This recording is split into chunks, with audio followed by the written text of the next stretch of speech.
அன்பார்ந்த தமிழ் பெருமக்களே, வணக்கம்.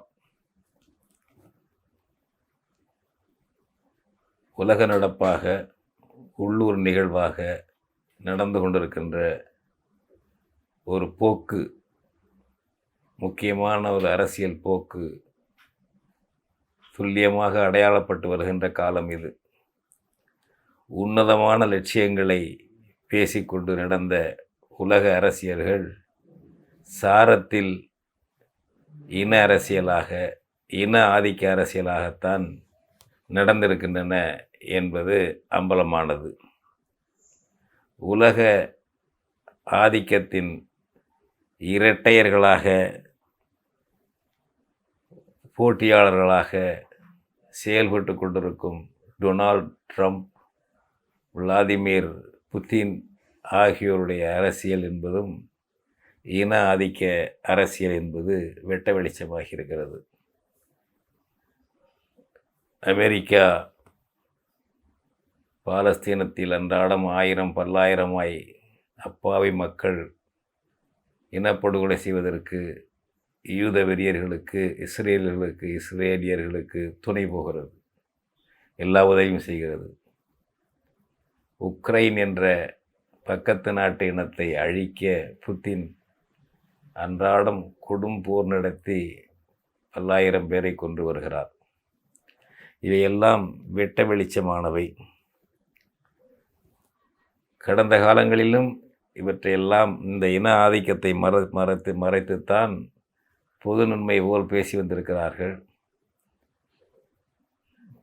அமெரிக்கா, ரஷ்யாவில் மட்டுமல்ல, வளர்ச்சி அடையாத நாடுகளில் நடக்கக்கூடிய அரசியல் கூட இன அரசியலாகத்தான் நடந்து கொண்டிருக்கிறது. ஒன்று இனத்தற்காப்பு அரசியலாக இருக்கும், அல்லது இன ஆதிக்க அரசியலாக இருக்கும். இந்தியாவை எடுத்துக்கொண்டால் பாரத் மாதா என்ற பஜனைக்குள் பல்வேறு இனங்கள் ஒடுக்கப்படுகின்றன. அதை எதிர்த்து போராடுகின்ற இனங்கள் கிளர்ந்து கொண்டிருக்கின்றன, ஈகங்களை செய்து கொண்டிருக்கின்றன. இப்படி உலகம் முழுவதும் நடக்கின்ற அரசியல் என்பது ஒரு இன அரசியலாக, இன ஆதிக்க அரசியலாக, இன உரிமை மீட்பு அரசியலாக வெளிப்பட்டு கொண்டிருப்பது இப்பொழுதுதான் வெட்ட வெளிச்சமாகிறது. இந்த நிலையில்தான் தமிழ்நாட்டில் தமிழ் தேசியம் எழுச்சி பெற்று வருகிறது. தமிழ்நாட்டில் மட்டுமல்ல, உலகத்தில் எங்கெங்கே தமிழர்கள் வாழ்கிறார்களோ, கணிசமான எண்ணிக்கையில் தொழில் செய்கிறார்களோ, வாழ்கிறாரோ, தாய்நாடு போல அந்த நாடுகளை ஏற்றுக்கொண்டு பல நூறு ஆண்டுகளாக எங்கெங்கே வாழ்கிறார்களோ அங்கெல்லாம் தமிழ் தேசிய எழுச்சி என்பது தீரிட்டு கிளம்பி வருகிறது.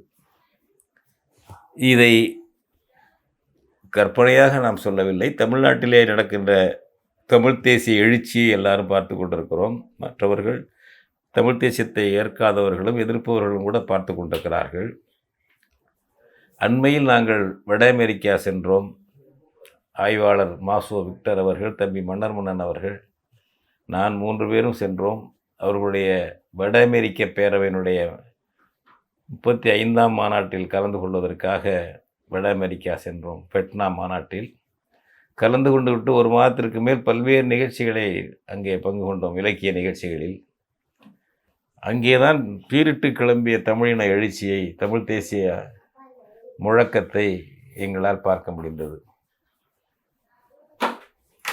அங்குதான் என்று இல்லை, இப்பொழுது இன்று காலை, இன்று என்றால் இன்று 21/9/2025 காலை 7:30 மணிக்குத்தான் தம்பி மன்னர்மன்னன், தம்பி புகழ் நல்லரசு, நான் 3 மலேசியாவிலிருந்து வந்து சென்னை வானூர்தி நிலையத்தில் காலை 7:30 மணிக்கு இறங்கினோம்.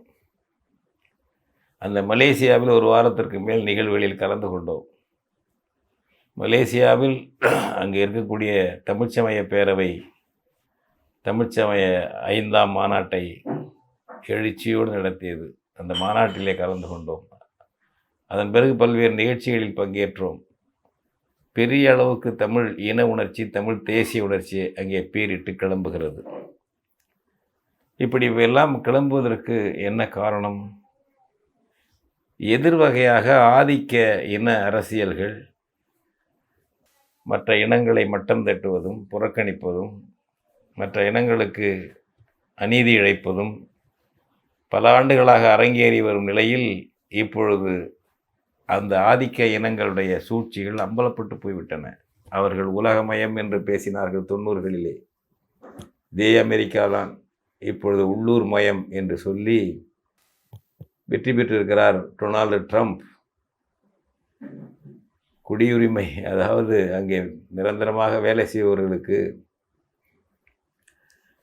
3 ஆண்டுக்கு குடியுரிமை பெறுவதற்கு அல்லது அந்த நாட்டில் தொடர்ந்து வாழ்வதற்கு வேலை செய்வதற்கு இருந்த வசூலிக்கப்பட்ட கட்டணத்தை பல மடங்கு உயர்த்தி இருக்கிறார் ட்ரம்ப். அவர்கள் சொல்லுகிறார்கள் இப்பொழுது, அதாவது ஒருவர் 3 ஆண்டு தங்கி வேலை செய்ய வேண்டுமானால் 88 லட்சம் ரூபாய் வரியாக கட்ட வேண்டுமாம். விசாவுக்கு கட்டணமாக செலுத்த வேண்டுமாம். H1B என்ற அந்த வேலை உரிமை விசாவிற்கு 1,32,000 ரூபா வசூலிக்கிறார்கள் ஏற்கனவே. இப்பொழுது 88 லட்சம் ரூபாய். எப்படி உயர்ந்து ட்ரம்ப் கையெழுத்து போட்டு விட்டார், உயர்ந்திருக்கிறது. இப்படி ஒரு இன ஆதிக்க அரசியல். அவர்கள் இப்போ இந்தியாவிலிருந்து சீனாவிலிருந்து பொருள் போகிறது என்றால் அதுக்கு வரி அதிகம். இந்தியாவிலிருந்து போகிறது என்றால் 50 அடக்க விலையில் 50 விழுக்காடு வரி போடுவது என்றெல்லாம் அமெரிக்கா சூழ்ச்சி செய்து வசூல் வேட்டை நடப்பது காலனி ஆதிக்கத்தினுடைய இன்னொரு வடிவம்தான் இதெல்லாம். ஆக உலகத்தை ஆட்டி படைத்து கொண்டிருப்பது இன அரசியல், ஆதிக்கம் செய்வது இன அரசியல், உரிமை மீட்புக்காக களம் காண்பதும் இன அரசியல்தான். இதுதான் முதன்மையாக இருக்கிறது. இந்த நிலையில்தான் மலேசியாவிலும் தமிழ் தேசிய அரசியல் வீச்சு பெற்றிருக்கிறது, எழுச்சி பெற்றிருக்கிறது. அங்கே தமிழர்களை தமிழர்கள் என்று அழைப்பதில்லை, இந்தியர்கள் என்று அழைக்கிறார்கள் என்று வருத்தத்தோடு சொல்கிறார்கள். அந்த தமிழர்கள் 200 ஆண்டுகளுக்கு முன்பு அங்கு சென்று அந்த மலேசியாவை வளப்படுத்தியவர்கள். பல ஆயிரம் பேர், லட்சம் பேர் படுகொலைக்கு ஆளானார்கள். அதிலே ஞாபகம் வைத்துக் கொள்ளுங்கள். சயாம் ரயில் என்று ஒரு வரலாற்று நாவலே வந்திருக்கிறது. எவ்வளவு பேர் கொல்லப்பட்டார்கள் என்று. நாங்கள் போகும்பொழுது அந்த பினாங்குக்கு முன்பாக கடலிலே உள்ள ஒரு சின்ன தீவு, ஒரு மலை குன்று, அந்த தீவில் தான் பல்லாயிரக்கணக்கான தமிழர்கள் முகாம் போடப்பட்டு அங்கே பல்லாயிரக்கணக்கானவர்கள் இறந்திருக்கிறார்கள். அதையெல்லாம் போகின்ற வழியிலே என்னென்ன கடலிலேயே அந்த பாலம் இருக்கிறது, பேருந்து கார் எல்லாம் போகக்கூடிய பாலம். அதில் பார்த்து கொண்டு தான் போனோம். இந்த குன்று தான், இந்த மலை தான் என்று. அப்படியெல்லாம் சென்று அந்த மலாய் நாட்டை வளப்படுத்தியவர்கள் தமிழர்கள். சோலைகளை பார்த்த பொழுது பாவேந்தர் பாரதிதாசன் பாடினார், சித்திரச் சோலைகளே உமை நன்கு திருத்த இப்பாரினிலே, முன்னர் எத்தனை தோழர்கள் இரத்தம் சொரிந்தனரோ உங்கள் வேரினிலே என்றார். எனக்கு அந்த சோலைகளை பார்க்கும் பொழுது, இப்பொழுது போகும் பொழுது, மலேசியாவினுடைய பல்வேறு பகுதிகளை பார்க்கும் பொழுது, செழிப்பை பார்க்கும் பொழுது, அடர்த்தியான தோப்புகளை பார்க்கும் பொழுதெல்லாம் பாவேந்தர் பாடலை எப்படி பாட வேண்டும் என்று தோன்றியது. சித்திரச் சோலைகளே உமை நன்கு திருத்த இப்பாரினிலே, முன்னர் எத்தனை தமிழர்கள் தங்கள் இரத்தம் சொரிந்தனரோ உங்கள் வேரினிலே என்று பாடுவது மலேசியாவிலே பொருத்தமாக இருக்கும். அவ்வளவு உயிரீகம் செய்தவர்கள் தமிழர்கள், அவ்வளவு பலியானவர்கள். விலங்குகளைப் போல் வேலை வாங்கப்பட்ட நிகழ்வுகளெல்லாம் உண்டு. ஆனால் அந்த இனம்தான் தொடர்ந்து அங்கேயே இருந்து அந்த நாட்டையும் முன்னேற்றி வளர்ச்சி பெற்று நாகரிகம் மேலும் மேலும் வளர வளர தாங்களும் அதில் உயர்ந்து கல்வி கற்று பல்வேறு வேலைகளில் இன்றைக்கு ஒரு குடிமக்களாக அங்கே வாழ்கிறார். அதே நேரம் மலாய் நாடு நம்முடைய தாய்நாடு போன்றது. அதனுடைய முன்னேற்றத்துக்கு நாம் பாடுபட வேண்டும். அதற்கு நம்ம குறைகளை களைந்து கொள்ள வேண்டுமே தவிர இது ஏதோ தற்காலிக குடியிருப்பு என்று நினைக்கக்கூடாது. நம்முடைய நிரந்தர தாயகம் மலாய் தான், மூல தாயகம் தமிழ்நாடு. அண்மைக்காலம் நம்முடைய தாயகம், வாழும் தாயகம் நமக்கு மலேசியா என்ற உணர்வில் அந்த அந்த மண்ணோடு ஈடுபாட்டோடு அந்த அந்த நாட்டின் பற்றோடு அங்கே தமிழர்கள் வாழ்ந்து கொண்டிருக்கிறார்கள். அதையெல்லாம் மாற்றுக்கருத்து இல்லை. தமிழ்நாட்டிலே எழுச்சி பெற்ற தமிழ் தேசியம் உலகெங்கும் இனத்தேசியம் எழுச்சி பெற்று வருவது, இன அரசியல் வாதிக்கப்படுவது, இந்த புறச்சூழ்நிலைகளில் பெரிய அளவுக்கு மலேசியாவில் தமிழ் தேசிய எழுச்சி, தமிழின எழுச்சி வளர்ந்து வருகிறது. எடுத்துக்காட்டுத்தான் நாங்கள் கலந்து கொண்ட இந்த 5வது மாநாடு இருக்கிறது அல்லவா, தமிழ்ச்சமய மாநாடு. ஒரு சிறந்த கோட்பாட்டோடு அந்த தமிழ்ச்சமய மாநாட்டை அவர்கள் நடத்தினார்கள். அந்த அமைப்பை நடத்தி கொண்டிருக்கிறார்கள். அந்த தமிழர் சமய அமைப்பு அவர்கள் வைத்திருக்கிறார்கள். அது நல்ல சிறந்த கோட்பாட்டோடு நீங்கள் சிவனை வணங்குவோர், திருமாலை வணங்குவோர், வைணவராக இருக்கலாம், சைவராக இருக்கலாம், மாரியம்மனை வணங்குவோராக இருக்கலாம், குலதெய்வத்தை வணங்குவோராக இருக்கலாம், எல்லாருக்கும் பொதுவான சொல் தமிழர் சமயம், தமிழ் சமயம் என்ற அந்த அடைப்புக்குள் நாம் வர வேண்டும். அவரவர் வழிபாட்டு உரிமையை மாரியம்மனை வணங்குவோர் வணங்குங்கள், திருமாலை மட்டுமே வணங்குகிறாலும் வணங்குங்கள், ரெண்டையும் சேர்த்து வணங்குகிறோம், முருகனையும் வணங்குகிறோம், சிவனையும் வணங்குகிறோம், திருமாலை வணங்குங்கள். அப்படிப்பட்ட ஒரு பொது தொகுப்பாக தமிழர் சமயம் அல்லது தமிழ் சமயம் என்ற பெயரிலே இருக்க வேண்டும் என்ற உயர்ந்த கருத்து தான் அந்த அந்த மாநாட்டினுடைய தலைப்பு தமிழ்ச்சமய மாநாடு என்று அவர்கள் நடத்தினார்கள். அதிலே தான் நாங்கள் போய் கலந்து கொண்டோம். நாங்கள் என்றால் நம்முடைய வரலாற்று ஆய்வாளர் தம்பி மன்னன் நானும் கலந்து கொண்டு உரை நிகழ்த்தினோம். நாம் தமிழர் கட்சி இளைஞர் பிரிவைச் சேர்ந்த தம்பி புகழ் நல்லரசும் வந்து கலந்து கொண்டார். தமிழ்நாட்டிலே எழுச்சி பெற்று வரக்கூடிய தமிழ் தேசிய உணர்ச்சி எல்லாவற்றுக்கும் அடித்தளமாக உலகெங்கும் இன உணர்ச்சி வீறிட்டு கிளம்புவது இந்த பின்னணியில் தான் அந்த மலேசியாவில் 10 மலையில் 140 அடி உயரத்தில் முருகன் திருவுருவச் சிலை நிறுத்தப்பட்டிருக்கிறதே. அனைத்து இந்திய அளவிலும் அல்லது வெளிநாடுகளிலும் வாழக்கூடிய மக்கள் வியந்து பார்க்கக்கூடிய அந்த முருகன் உருவச்சிலை 140 அடி இருக்கிறது அல்லவா, அந்த அந்த சிலைக்கு பக்கத்திலே அதுதான் 10 மலை, அதுக்கு பக்கத்திலே தான் மண்டபம். அந்த 10 மலை அறக்கட்டளை அந்த கோயில் நிர்வாகத்தினுடைய பொறுப்பிலே உள்ள மண்டபம் அங்கே தான், ஒரு பெரிய மண்டபம், அங்கே தான் மாநாடு. அந்த மாநாட்டில் 600 பேர் கலந்து கொண்டார்கள். மண்டபத்தில் இடமில்லாமல் பக்கத்திலே நின்று கொண்டிருந்தார்கள். பக்கத்திலே குட்டகை போடப்பட்டிருந்தது, அதிலே போடப்பட்ட நாற்காலியில் அமர்ந்திருந்தார்கள். அந்த அளவுக்கு ஒரு முழு நாள் மாநாடு. ஆண்கள், பெண்கள், சிறுவர்கள், மாணவர்கள், இளைஞர்கள் பலரும் கலந்து கொண்டார்கள். ஆக்க வழிபட்ட முறையிலே கருத்துக்கள் பேசப்பட்டன, தீர்மானங்கள் நிறைவேற்றப்பட்டன. அதுபோல் அது ஒரு எழுச்சியாக இதுவரை இருந்ததை விட, இதுவரை நடத்திய 4 மாநாடுகளை விட இந்த மாநாடு தான் பேரெழுச்சியோடு 600 பேர் கலந்து கொள்ளக்கூடியதாக அங்கே நடந்தது என்று அந்த அமைப்பினுடைய தமிழர் சமய பேரவையினுடைய பொறுப்பாளர்கள், அவருடைய ஐயா கணேசன் அவருடைய தலைவராக இருப்பவர் கணேசன் அவர்கள், மற்றும் அதனுடைய துணைத் தலைவராக இருக்கக்கூடியவர் ஐயா ஆனந்த தமிழன் அவர்கள், அதுபோல் செயலாளர் ஐயா துரைமுருகன் அவர்கள், பொருளாளர் ஆக்கா முருகன் அவர்கள், ஐயா ஏடலர் ஆலோசகர் என்று அழைக்கப்படுகின்ற எல்லாருக்கும் ஒரு வழிகாட்டியாக வழங்கக்கூடிய ஐயா கலையரசு கலியபெருமாள் அவர்கள், இவர்களெல்லாம் சொன்னார்கள். ஒரு சிறப்பாக அந்த மாநாடு கூட்டம் இருந்தது. அந்த மாநாட்டிலே நாங்கள் கலந்து கொண்டோம். நம்முடைய பேரூர் ஆதீனம் ஐயா சாந்தலிங்க வரதாசல அடிகளார் அவர்கள் பேசினார்கள். அங்கே அவர்களுடைய பேரூர் ஆதீனத்தின் கிளை ஆதீனமாக இருக்கக்கூடிய ஆதீனத்தின் பொறுப்பாளர் ஐயா சுந்தரனார் அவர்கள் இங்கே பேசினார்கள். நாங்கள் ஏற்கனவே சொன்னபடி கலந்து கொண்டு பேசினோம்.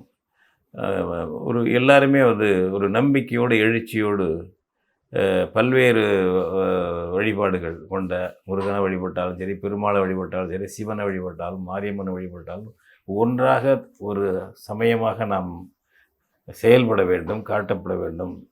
சிதறி கிடந்தால் நாம் உரிமைகளை இழப்போம், ஆன்மீகத்தையும் கடைசியில் இழப்போம் என்ற அச்ச உணர்வு மக்களிடையே வந்திருக்கிறது. அந்த நிலையில் ஒரு பேர் எழுச்சியை அங்கே பார்க்க முடிந்தது அந்த மாநாட்டிலே. அதன் பிறகு பல 2-3 இடங்களிலே கூட்டங்களை போட்டார்கள்.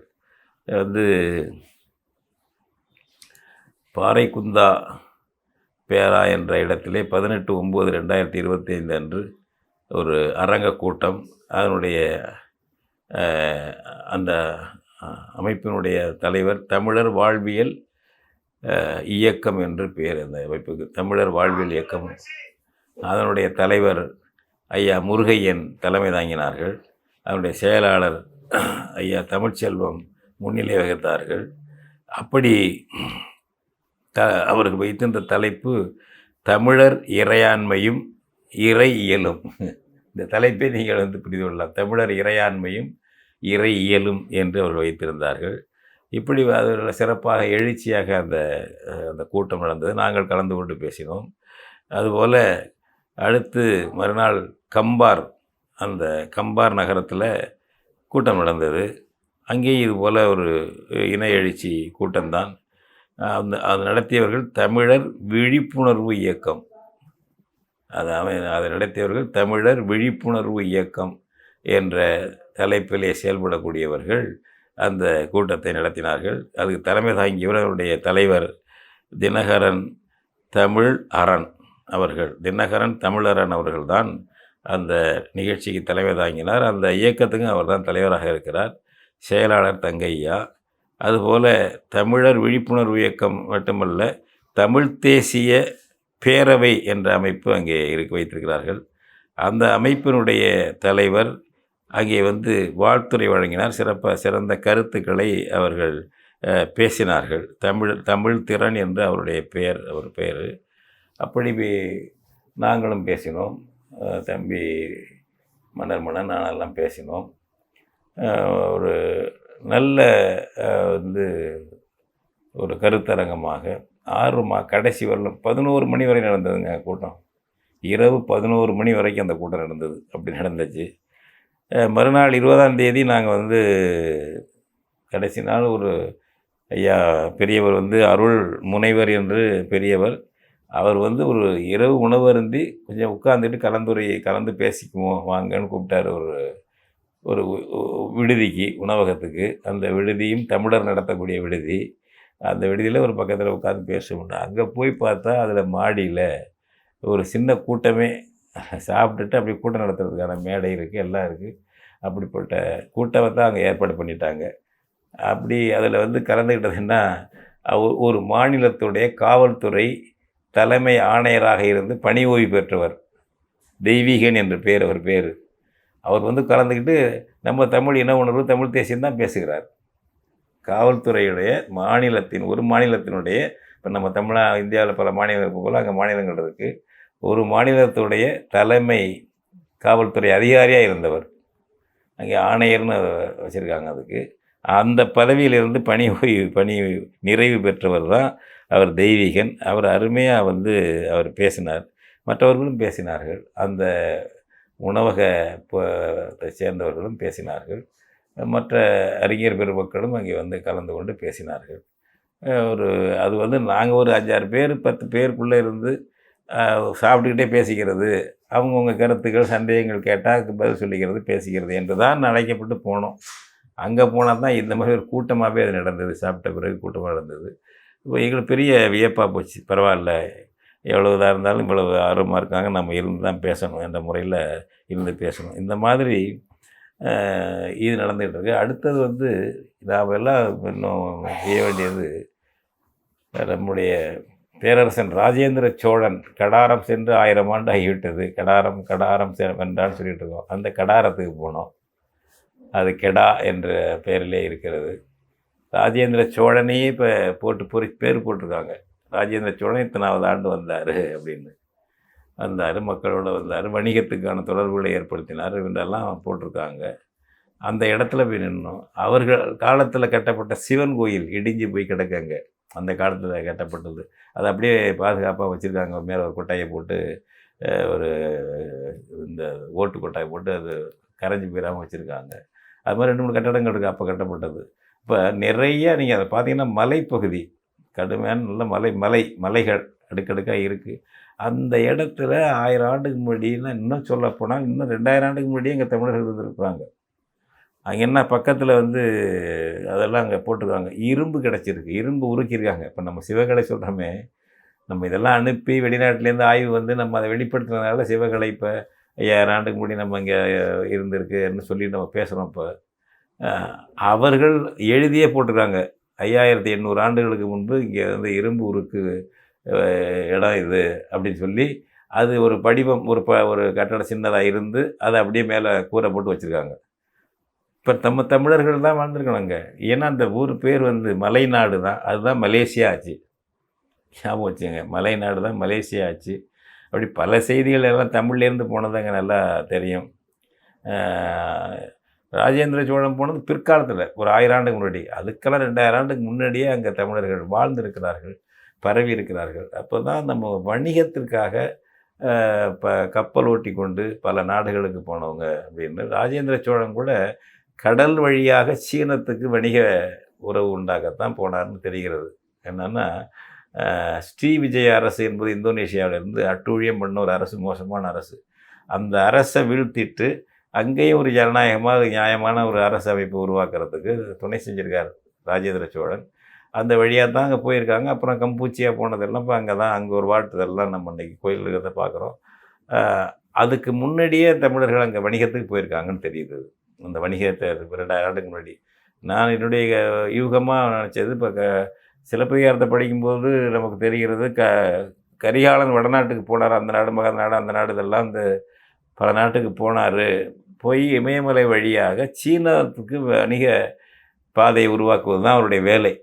நாடு பிடிச்சி ஆளுன்னா அடிமை கொண்டு வரணும்னு இல்லை. பல நாடுகளில் ரோமாபுரியில் அடிமை வச்சுருந்தாங்கன்னா எல்லா தமிழ் மன்னனும் அடிமை வச்சுருந்தான்னு பேசுகிறது இங்கே உள்ள பழக்கம். அதுவும் திராவிட ஆய்வு செல்வங்கள் இருக்குல்ல, உடனே அதை அப்படியே நகல் எடுத்து சான்று இருக்கா ஏதாவது கவலையப்படுறதில்லை. நகல் எடுத்து அப்படியே அடிமை வச்சுருந்த மண்ணன் இல்லை, எந்த மன்னனாக இருந்தாலும் அப்படி தானே. நமக்கு அப்படிலாம் வென்றது மாதிரி தெரியல. அப்படி என்ன பூம்புகாரில் என்னென்ன வடநாட்டு அரசர்கள் வந்து என்னென்ன வளைவுகள் போட்டிருந்தாங்க சோழனை பாராட்டி அப்படிங்கிறத அவர் வர்ணிப்பார் இளங்கோவடிகள். வணிகம்தான் பண்ணியிருக்காங்க. இப்போ அந்த இமயமலையில் நேபாள பக்கத்தில் வந்து சீனாவுக்கு போகிற பாதைக்கு வந்து சோழா பாஸ் அப்படின்னு இருக்குது. இப்போ நம்ம ஐயா ஆய்வாளர்கள் அதெல்லாம் பலர் எழுதியிருந்தாங்க. குடவாயில் பாலசுப்ரமணியம் உட்பட எழுதியிருந்தார்கள். அந்த சோழா பாஸ் என்பது தான் சோழர்கள் கணவாய். அது வழியாகத்தான் சீனாவுக்கு வந்து வணிகம் பண்ணுறதுக்கு ஏற்பாடு பண்ணார். சரியாக சொல்ல, நாடு பிடிச்சி அடிமைப்படுத்துறதுக்கெல்லாம் இல்லை. அதுபோல் தான் கிரேக்கவர்களும் போயிருக்காங்க நம்ம தமிழர்கள். அது புரிஞ்சுக்கோங்க. இப்போ சிலப்பதிகாரத்திலே வருகிறது, அரண்மனையில் காவலர்களாக யவனர்கள் இருந்தார்கள்னால் அந்த கிரேக்கர்கள், அவங்கள தான் ரோமாபுரிக்காரங்க, அவங்கள தான் யவனர்கள்னு சொல்லுவோம். யவனர்கள் இருந்தார்கள் மதுரையில் பாண்டியனுடைய அரண்மனை வாயில் காவலர்களாக என்று இளங்கோவடிகள் வர்ணிக்கிறார். அது வந்து பொய்யா இருக்காது. இப்போ நமக்கு அதான் நான் சொல்கிறது, இன்றைக்கி தமிழ்நாட்டில் கூர்க்கா பகுதி, கூர்க்கா இனத்தை சேர்ந்தவர்கள் காவலர்களாக இருக்கிறாங்க. காவலுக்கு கெட்டிக்காரர்கள் அவர்கள் சிறப்பாக செய்வார்கள் என்பதற்காக அவருக்கு சம்பளம் கொடுத்து வச்சுட்ருக்காங்க. அவங்க இயல்பாக வந்திருக்காங்க, அவ்வளோதான். போய் வென்று கூர்க்கர்களை வந்து நேபாளத்துலேருந்து வென்று கொண்டு வந்ததில்லை. அதெல்லாம் அந்த மாதிரி முறை 2000-3000 ஆண்டுகளுக்கு முன்பே தமிழ்நாட்டில் இருந்திருக்கு. அப்படி தான், அதனால தான் பாண்டியர்களுடைய வாயில் காப்போராக யவனர்கள் இருந்தார்கள் என்று நம்ம சங்க இலக்கியத்தில் யவனர்கள் சர்வசாதாரணமாக வருது. அவர்கள் யவனர்களுடைய கடைகள் இருந்தது காவிரி பூம்பட்டினத்தில், பட்டினப்பாளையில் வருது. அதனால் வணிகத்தொடர் இப்படி வச்சுருந்துருக்காங்க நம்ம இனம். தயவுசெய்து இதை நம்ம பிள்ளைகள் இதை புரிஞ்சுக்கோங்க. அந்த செட்டு மறைக்கும். அதுக்கு வந்து இப்போ இந்த ஈவேரா வருவதற்கு முன்னாடி தான் நம்ம பல் விளக்குனதில்லை, கோமணம் கட்டினதில்லை, பொருள் உற்பத்தி பண்ணதில்லை, எல்லாம் அவர் வந்து தானே கற்றுக்கிட்டோம். அந்த மாதிரி செட்டு அது போயிருங்க. அதுபோல் அங்கே ஈவேராவுடைய முன்னோர்கள் ஒன்று இருக்குது, ஆரிய செட்டு இருக்குது. ஆரிய செட்டு வந்து தான் மொழியை கற்றுக் கொடுத்தது, சமஸ்கிருதம். அதுதான் வந்து எல்லாம் எழுத்து அக்ஷரம் கற்றுக் கொடுத்தது, சாமி கூட கற்றுக் கொடுத்தது, எல்லாம் ஆரிய செட்டு தான். ஒன்றும் தெரியாத ஆரிய செட்டு. ஆரிய கூட்டம், சொந்த சாமியே இல்லாத கூட்டம் ஆரிய கூட்டம். கடைசியில் நம்ம சாமியில் எடுத்துக்கிட்டு வர்ணம் பூசிக்கிட்டது. வர்ணம் ரொம்ப பூச முடியாமல் கருப்பு சாமியாக இருக்கிற நம்ம ராமனையும் கிருஷ்ணனையும் கருப்பை அப்படியே வச்சுக்கிட்டு பச்சை கிச்சை நீளம்னு சொல்லிக்கிட்டு அதை கூப்பிட்டு போன செட்டது. இப்படி இந்த 2 கூட்டங்கள் இருக்குது. ஆரிய கூட்டமும் திராவிட கூட்டமும் நம்ம பற்றி சீரழிச்சிட்டு, ஒன்று புராணம் பேசி சீரழிக்கும், இன்னொன்று பகுத்தறிவு பேசி சீரழிக்கும். தமிழர்களுக்கு எதிரான ஒரு நாணயத்தின் 2 பக்கங்கள் ரெண்டும். அதனால் நம்ம இயல்பாக உள்ளதை உள்ளோடி பார்ப்போம், நம்ம பீற்றிக்கொள்ள வேண்டியதில்லை. இந்த மாதிரி நடந்திருக்கு. உலக நாடுகளும் வணிகத்தில் அது மாதிரி பல பேர் முன்னேறியவர்கள் இருந்திருக்காங்க. கிரேக்கர்கள் அந்த காலத்தில் இருந்திருக்காங்க. அவர்களும் நம்மளோட வந்து வணிகம் பண்ணியிருக்காங்க, நம்மளும் பண்ணியிருக்கிறோம். இப்போ இதுக்கான சான்று நம்ம இதை கெடாவில் பார்க்க முடியுதில்லைங்கிறேன். இன்னும் பார்த்தீங்கன்னா நிறைய கொட்டாய் போட்டிருக்காங்க. நாங்கள் இறங்கி எல்லாம் பார்த்தோங்க. இடிஞ்சு போன பழைய சுவர்கள், கட்டடங்கள். அவன் கூரை போட்டு அப்படியே வச்சுட்டான். அதுக்கு மேலே ஆராய்ச்சி பண்ணல. அவங்களுக்கு என்ன இருக்குது, இப்போ அவங்களுக்கு வந்து அந்த மலாய்க்காரவங்களுக்கு கிடைக்க போது சான்று. சான்று கிடைச்சா தமிழனுடைய சான்று தான் கிடைக்குங்க. எனவே அது பழமையின் சின்னம் என்ற அளவுக்கு கொட்டாய் போட்டு வச்சுட்டாங்க. அவ்வளவு கொட்டாய் இருக்குது. நீண்ட நீண்ட நீண்ட கூடாரங்கள் மாதிரி நீண்ட கொட்டகைகளாக இருக்குது.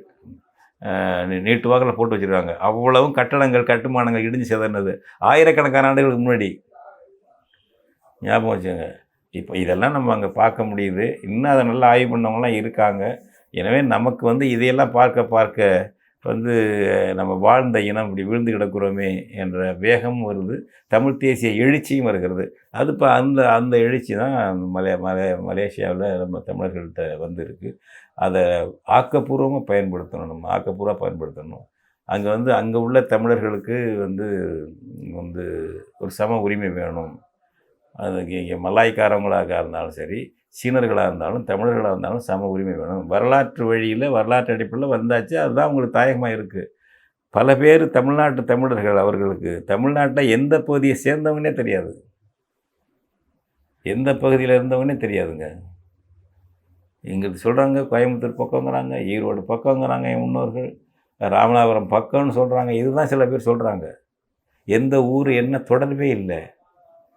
அதுதானே அவங்களுக்கு தாயகம். அதுதான் மலேசியா தான் மூலத்தாயகம். அவர்களுக்கு தமிழ்நாடாக இருக்கலாமே தவிர, தற்கால தாயகம், அண்மை கால தாயகம் அவர்களுக்கு மலேசியா தான். அதில் தான் அவங்களுக்கு எல்லா உரிமையும் வேணும். அந்த உரிமையோடு, அந்த உறவோடு தான் அவங்களும் உழைக்கிறார்கள். அது ஒன்றும் மாற்றுக்கிறதே இல்லை. தங்களை அந்த நாட்டினுடைய குடிமக்களாகத்தான் தங்களை பெருமையாக கருதுகிறாங்க. எனவே அவர்கள் தங்கள் உரிமைகளுக்கு கோரிக்கை வைக்கிறார்கள். அவற்றை நாம் தமிழ்நாட்டில் உள்ளவங்க ஆதரிக்கணும். நம்முடைய கோரிக்கைகளை அவர்களும் ஆதரிக்கணும். தமிழர்களுக்கு பல நாடுகள் இருக்கின்றன. அந்த நாடுகளில் லட்சக்கணக்கான கோடிக்கணக்கான தமிழர்கள் வாழ்கிறார்கள். அவர்கள் பல காலமாக வாழ்கிறவர்கள். இப்போ நீ அண்மை காலமே எடுத்துங்களேன், அமெரிக்காவுக்கு வேலைக்கு போனாங்க, நிறைய பேர் இருக்காங்க. பாங்க அது மாதிரி ஈழத்தமிழர்கள் ஒரு பெரும் துயரம், பேரழிவு பாதிக்கப்பட்ட நம்ம சொந்தங்கள், ஈழத்தமிழ் சொந்தங்கள். அந்த பேரழிவுடைய இன்னொரு பலன் என்னன்னா, ஒரு பன்னாட்டு சமூகமாக தமிழ் சமூகத்தை மாற்றியிருக்கிறது. நல்ல குடியுரிமையோடு, வசதி வாய்ப்போடு அமெரிக்காவில் இருக்கிறார்கள், பிரான்சில் இருக்கிறார்கள், ஜெர்மனியில் இருக்கிறார்கள், ஆஸ்திரேலியாவில் இருக்கிறார்கள், கனடாவில் இருக்கிறார்கள், அமைச்சர்களாக இருக்கிறார்கள். கனடாவிலே நாடாளுமன்ற உறுப்பினர்களாக இருக்கிறார்கள் ஈழத்தமிழர்கள். ஆஸ்திரேலியாவில் அப்படித்தான் நாடாளுமன்ற உறுப்பினர்களாக இருக்கிறார்கள். கண்ணியத்தோடு தமிழ்நாட்டில் இருப்பது போல் நாடு கெட்டவர்கள் என்ன வச்சுருக்கான், இந்தியாக்காரன் திராவிடக்காரனும் ஈழத்தமிழர்களை இங்கே அகதிகளாக வந்தவங்களை என்ன பண்ண வச்சுருக்கான், நாடு கெட்டவர்கள், ஸ்டேட்லெஸ் பீப்புளுங்க, நாடு கெட்ட நாதாரிகள்னு வச்சுருக்கான். சும்மா வெளியில் அவன் பேர் அகதிகள்னு சொல்லிக்கிறாங்க. ரெக்கார்டில் என்னடா இருக்குது? ரெக்கார்டில் என்ன இருக்குது? நாடு கெட்டவர்கள், ஸ்டேட்லெஸ் பீப்புள், நாடு இல்லாதவங்க. ஏன் நாடு இல்லை? தமிழ்நாடு இருக்குது. இங்கேருந்து அவன் தாயகமான சொந்த தாயகம் ஈழமும். அவங்களுக்கு இங்கேருந்து போனவங்க இல்லை. அவங்க மலையக தமிழர்கள், நம்ம தமிழ்நாட்டிலேருந்து போனவங்க. ஈழப்பகுதி தமிழர்கள் அது மண்ணின் மக்கள். அவங்க நாடு அது. அவங்க அவங்க இன அழிப்பு செய்து அவங்க உயிர் காக்கங்க வந்திருக்காங்க. அவங்கள நீ நீ ஈழம் சொன்னால் தான் உனக்கு நாக்கு வெந்து போயிடும். இந்தியாக்காரனுக்கும் திராவிடக்காரனுக்கும் நாக்கு வெந்து போயிடும். இலங்கை மக்கள்னு சொன்னேன். இலங்கை நாட்டிலிருந்து அகதிகள், இலங்கை குடிமக்கள் அகதிகளாக வந்தவங்கன்னு ஏன் சொல்லக்கூடாது? தமிழன்னு சொல்லக்கூடாது, தமிழச்சி அப்படி சொல்லக்கூடாது என்கிற வன்மம், இழிந்த பார்வை இங்கே இந்தியத்துக்கும் திராவிடத்துக்கும் இருப்பதால் தான் தமிழ்நாட்டில் அவர்களெல்லாம் நாடற்றவர்கள் என்ற கேட்டகரியில் ஒரு ரெஃப்யூஜி என்ற கேட்டகரி கூட இல்லாமல் நீ வச்சுருக்குற. அப்படி இல்லைப்பா. அங்கே எல்லாம் அவங்க குடிமக்கள். அதுக்குள்ளே அவங்களுக்கு பாகுபாடு இருக்குது, சிலர்கள் இருக்குது. அதை கோருவாங்க. அவங்க நியாயம் கேட்க வேண்டும். அந்த வகையில் அந்த நாடுகள் இன்றைக்கி தமிழர்கள் அங்கே வாழ்கிறார்கள். ஈழத்தமிழர்கள் நாடாளுமன்ற உறுப்பினர்களாக, அமைச்சர்களெல்லாம் பல நாடுகளில், இப்போ ஆஸ்திரேலியா, கனடாவிலெல்லாம் இருக்கிறாங்க. எனவே நம்முடைய தமிழ் சமூகம் பரவி உலகுதழிய ஒரு சமூகம். ஞாபகம் வச்சுக்கோங்க. அப்படி சொல்லும் பொழுது தமிழ்நாட்டு தமிழன் தமிழச்சிக்கு கூட பொறுப்பு வரணும். நம்ம தான்டா தாய் தமிழகம். நம்ம தான் 8 கோடி பேர் இருக்கோம். ஞாபகம் வச்சுக்கோங்க. நம்ம தான் 8 கோடி பேர். அவங்களுக்கு ஒரு பிரச்சனைனா குரல் கொடுக்க வேண்டிய நம்ம பொறுப்பு. குமரி நாட்டின் தமிழ் தொடர்ச்சி இங்கே தான் இருக்குது. ஞாபகம் வச்சுக்கோங்க. நம்ம தமிழர்கள் எனவே இந்த பயணத்தில் அந்த எண்ணமெல்லாம் எங்களுக்கு ஏற்பட்டிருக்கிறது. நம்ம நம்முடைய உறவுகளை நாம் வளர்த்து கொள்ள வேண்டும். ஒருவருக்கு ஒருவர் ஆதரவாக இருக்க வேண்டும். நான் திரும்ப திரும்ப சொல்கிறது, அந்த இடங்களெல்லாம் அந்தந்த நாட்டு சட்டத்திட்டத்துக்கு என்னவோ அதுக்கு ஏற்ப நீங்கள் அங்கே செயல்படுங்க. உங்கள் தாயகம் இன்னைக்கு இதுதான். உரிமை மீட்பு போராட்டம் நடத்த உங்களுக்கு உரிமை இருக்குது. எந்த அளவுக்கு போராடலாமோ, என்னென்ன செய்யலாமோ, வடிவங்கள் என்னவோ அதை நீங்கள் முடிவு பண்ணுங்கள். எங்கிருந்து யாரும் சொல்வதில்லை, ஏற்றுமதி செய்வதும் அல்ல. ஆனால் உங்களுடைய உரிமைக்கு, உங்கள் நலனுக்கு நாங்கள் அக்கறை செலுத்துவோம். மூலத்தமிழ்நாடு, தாய் தமிழ்நாடு எப்படி இருக்கிறது என்பதில் நீங்களும் அக்கறை செலுத்துங்கள். நம்முடைய உறவுகள் வலுக்கும் பொழுது ஒருவருக்கு ஒருவர் வலிமை சேர்க்கும். உலக அரங்கிலே நம்மை கணிசமான ஆற்றல் உள்ள ஒரு இனமாக உண்மையில் அந்த உண்மையான தோற்றத்தை எடுத்து காட்டும். அந்த வகையில் நம்முடைய உறவுகளை வலுப்படுத்த வேண்டும், நம்முடைய முழக்கங்களை ஒழுங்குபடுத்த வேண்டும் என்ற உணர்வைத்தான் மலேசியா சென்ற பொழுது எனக்கு அந்த பயணமும் அங்கே நடந்த நிகழ்ச்சிகளும் ஏற்படுத்தின. அவற்றையெல்லாம் உங்களோடு பகிர்ந்து கொள்வதற்காக இந்த கருத்துக்களை சொல்லியிருக்கிறேன். இந்த மாநாட்டை சிறப்பாக நடத்தி எங்களுக்கெல்லாம் வரவேற்பு கொடுத்து பலரை சந்திக்கக்கூடிய, பல இடங்களை நேரில் காணக்கூடிய வாய்ப்புகள் அளித்த நம்முடைய மலேசிய தமிழ் பெருமக்களுக்கு தமிழ் தேசிய பேர் இயக்கத்தின் சார்பில் நன்றியும் பாராட்டும் தெரிவித்துக் கொள்கிறேன். வணக்கம். இவ்வாறான பல செய்திகளை, பல சிக்கல்களுக்கு விடை கிடைக்கக்கூடிய செய்திகளை தமிழர் கண்ணோட்டம் வலையொலியில் வெளிப்படுத்தி வருகிறோம். இது தற்சார்பாக செயல்படுவதற்கு நிதி தேவைப்படுகிறது. இந்த நிதியை நம்முடைய மக்களாகிய நீங்கள் தான், இளையோரும் பெரியோரும் நண்பர்களும் தோழர்களும் சான்றோரும், நீங்கள் உங்களால் இயன்ற அளவு என்ன இயலுமோ அந்த நிதியை வழங்குமாறு அன்போடும் உரிமையோடும் கேட்டுக்கொள்கிறேன். உங்களுக்கு நன்றி உணர்வோடும் பொறுப்புணர்வோடும் தமிழர் கண்ணோட்டம் செயல்படும் என்பதை உறுதி தெரிவித்துக் கொள்கிறேன். நன்றி, வணக்கம்.